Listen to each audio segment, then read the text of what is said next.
Hey, what's up, guys? Welcome back. It's Aryan. So, what's your plan for the next recession? Let's chat. All of us have heard about the next upcoming crash. Everyone's talking about it. There are millions of YouTubes about it, but no one telling us what to do. Yes, we know what's the meaning of it, and we know what happened in the past, but what should we do now? When it comes to the stock market crash, we get one every 3 to 5 years in average, and we were long overdue even before pandemic. It's been 10 years before 2020 that we didn't had any market crash. We all knew that we're going to have a recession soon. Everyone just knew it. And many people predicted that 2020 and 2021 is going to be a huge year for that. But we didn't know a pandemic is going to hit us first. The common excuse for everyone not investing in these times for most of the people is, I'm going to hang on to my money and then I'm going to buy in the dip, or I'm going to see what happens with the crash and then I'm going to invest. Mainly, the problem with that thinking is these people clearly haven't experienced a stock market crash before. A good example can be last year's crash.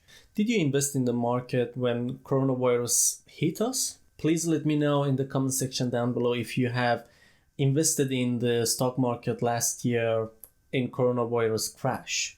Personally, I did. Or I didn't. Who knows?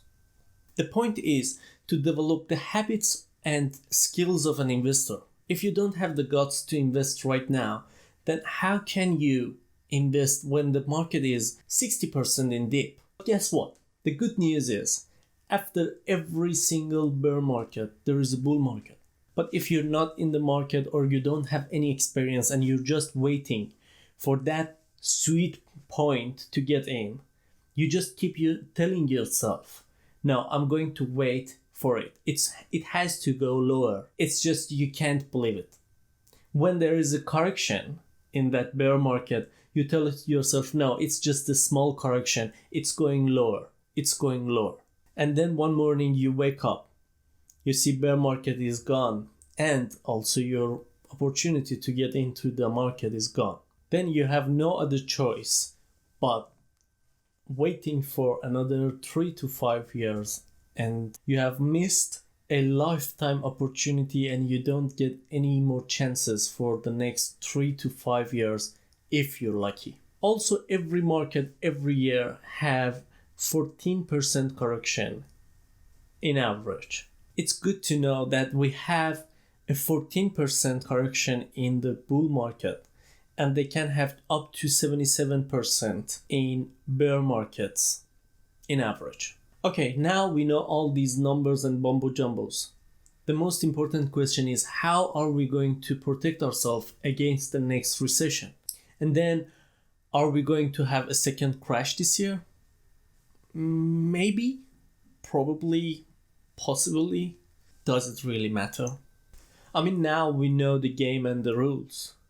We know we have recessions every 3 to 5 years. We know how far it can go down. We know what's going on, right? It's just a matter of decision making. If you want to be prepared for the next tsunami of financial markets and willing to go out there and surfing, or at least not get caught by the flood. There are a number of small steps that you can take in order to protect your wealth and grow your investments. As cliche it sounds, I'm going to repeat it. Start saving. Pay yourself first. Take a percentage of your income and put it in your saving account.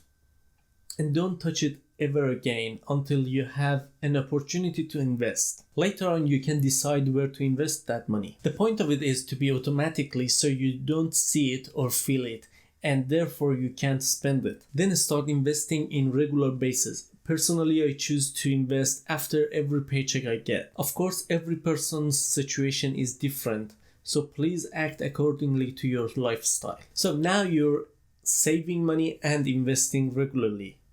The next step is to allocate your assets in different sectors and industries, so you don't have all your eggs in one basket. Everyone knows that they're going to be wrong at some point. It's just a simple fact. We can be wrong about the timing or the market or any aspect of the investment.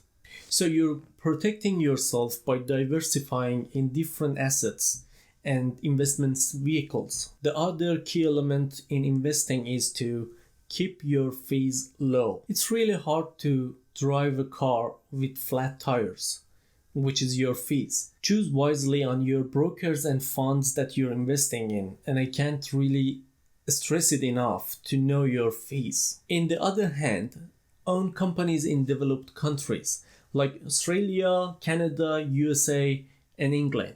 These are the countries with productivity and technology. They are growing rapidly through immigration and they have inflation. These elements alone can take these countries in future to the next level alone. Combine all these features over time and these can make these countries to grow vastly and massively. Lastly, to baby boomers, if you think you're too old and it's too late to get there where you want to go, remember, everyone can be wrong and so do you. You're wrong because when crashes come, and rest assured, they do, then investment opportunities rise. And those are the time you want to be in the market. The last bonus I can give you is to start investing in stable companies. Stable companies have the benefit of not growing so fast but not dropping too low. So you are protected against the inflation in the market, and it's far better than having the cash on hand. And in case of any crash, they are stable companies and they're not going too low. So in the event of a crash, you can possibly sell those shares with far less loss and then get into the companies with high growth that you know after the crash they're going to have a massive growth. Just bear in mind these informations are all my opinion and for entertainment purposes only.